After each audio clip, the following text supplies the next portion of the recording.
अनुच्छेद 4 कहता है कि पहली अनुसूची और चौथी अनुसूची, आपको पता है कि पहली अनुसूची में तो नाम दिए गए हैं सभी राज्यों के, और जो चौथी अनुसूची है उसमें क्या है, तो राज्यसभा में जो सीटों का आवंटन है उसकी बात की गई है। तो कह रहे हैं कि संशोधन यानी पहली अनुसूची और चौथी अनुसूची के संशोधन तथा अनुपूरक, आनुषंगिक और परिणामिक विषयों का उपबंध करने के लिए अनुच्छेद 2 और अनुच्छेद 3 के अधीन बनाई गई विधियां।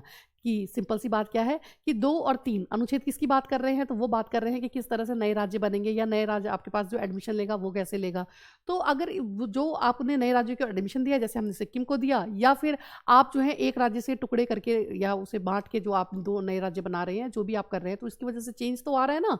तो पहली अनुसूची में आपको चेंज करना पड़ेगा, जो नया नाम आपने जोड़ा है वो आपको पहली अनुसूची में कर देना चाहिए।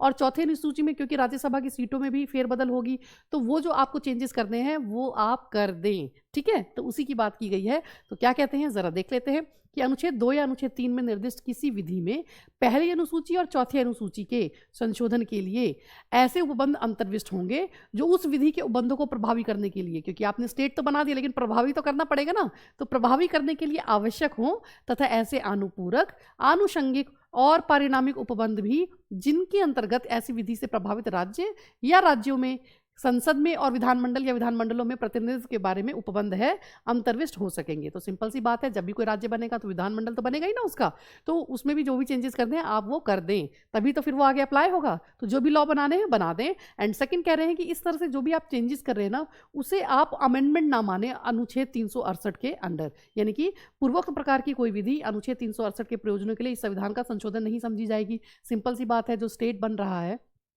जो नया स्टेट बन रहा है या जो भी ये काम हो रहा है, वो तो सिंपल मेजोरिटी से ही हो जाता है ना, क्योंकि यहाँ तो मेजोरिटी की बात की नहीं गई है। और जब तक स्पेशल मेजोरिटी है नहीं तो वो तो वैसे भी अमेंडमेंट नहीं है। सिंपल मेजोरिटी से जो काम हो रहा है वो अमेंडमेंट कहाँ है, तो इसीलिए इसे आप अमेंडमेंट ना समझें। तो ये है आपका आर्टिकल 4।